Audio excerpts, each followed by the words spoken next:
మైలవరంలో రాజకీయాలు వేడెక్కాయి. రేపు పోటాపోటీగా ఎమ్మెల్యే వసంత కృష్ణ ప్రసాద్, మంత్రి జోగి రమేష్ సభలు సమావేశాలు నిర్వహించబోతున్నారు. రేపు ఐతవరంలో మైలవరం నియోజకవర్గం సర్పంచ్లు, కార్యకర్తలతో వసంత కృష్ణ ప్రసాద్ సమావేశం కానున్నారు. అదే సమయంలో మైలవరంలో వైసీపీ ఇన్ఛార్జ్ తిరుపతిరావు, వైసీపీ క్యాడర్తో కలిసి మంత్రి జోగి రమేష్ సమావేశం కానున్నారు. ఎమ్మెల్యే వసంత కృష్ణ ప్రసాద్ సభకు వెళ్లేవారిపై వేటు వేసేందుకు వైసీపీ అధిష్టానం సిద్ధమవుతోంది. ఇప్పటికే నియోజకవర్గంలో ప్రాథమిక సహకార సంఘాల చైర్మన్ల పదవీకాలం నిలిపివేసింది వైసీపీ అధిష్టానం.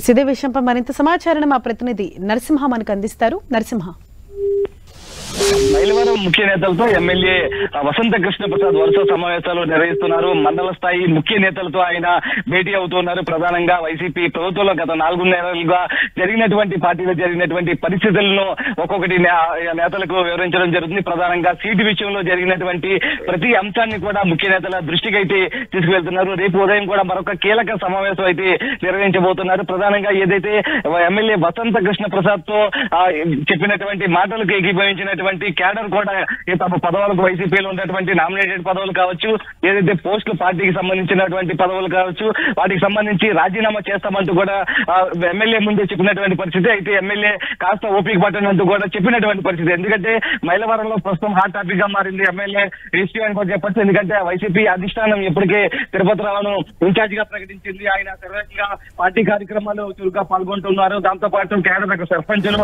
కౌన్సిలర్లతో కూడా మొత్తం ఎక్కడెక్కడ సమావేశాలు నిర్వహిస్తున్నారు. జోగి రమేష్ కూడా టీడీపీ దగ్గర ఆయన వెనకాల ఉన్నట్టుగా కూడా తెలిసింది. ఎందుకంటే ముఖ్య నేతలతో సమావేశాల సందర్భంలో కూడా ఒకవైపు తిరుపతిరావు వరుస భేటీలు నిర్వహిస్తున్నారు, మరొకవైపు ఎమ్మెల్యే వసంత కృష్ణ ప్రసాద్ కూడా వరుస భేటీలు నిర్వహిస్తున్నారు. కానీ క్యాడర్ ఎవరి వైపు ఉంటుందనేది ప్రస్తుతం ప్రశ్నార్థకంగా మారింది. ఎందుకంటే ఒకవైపు వసంత కృష్ణ ప్రసాద్ మండల స్థాయి, గ్రామ స్థాయి ఒక్కొక్కరిని రమ్మని చెప్పిన నేపథ్యంలో అంటే నేతలందరూ కూడా అటెండ్ అవుతున్నటువంటి పరిస్థితి. మరోవైపు జోగి రమేష్ లీడ్ తీసుకున్నటువంటి ఏదైతే తిరుపతిరావు ఇన్ఛార్జ్ ప్రస్తుతం ఎవరైతే ఉన్నారో అతని వెనకాల మొత్తం కూడా సమావేశం చేసే విధంగా, మరి వెనకాల వచ్చే విధంగా కూడా క్యాడర్ మొత్తం చేస్తుంది. ఒకవైపు వసంత కృష్ణ ప్రసాద్ భేటీలు నిర్వహిస్తున్నారు, మరొకవైపు తిరుపతిరావుకు సంబంధించి అటు జోగి రమేష్ లీడ్ తీసుకుని భేటీలు నిర్వహిస్తున్నారు. అంటే క్యాడర్ ఎవరి ఉంటుంది అనేది రేపు మధ్యాహ్నం 3 గంటలకు వసంత కృష్ణ ప్రసాద్ ప్రకటన చేసే అవకాశం అయితే కనిపిస్తుంది. ఎందుకంటే కొద్దిసేపు వసంత కృష్ణ ప్రసాద్ తో మనం మాట్లాడటం కూడా జరిగింది. మాట్లాడిన సమయం కూడా క్యాడర్ అంతా కూడా ఏం జరిగింది వివరిస్తున్నాము, ప్రతి అంశాన్ని కూడా వారి దృష్టికి తీసుకెళ్లాము.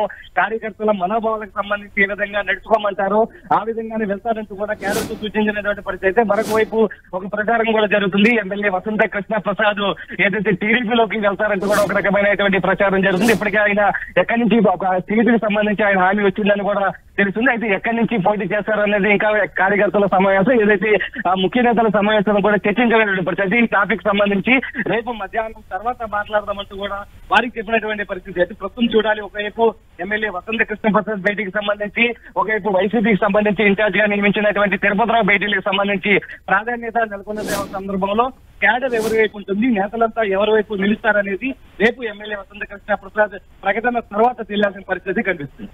Right, thank you Narasimha.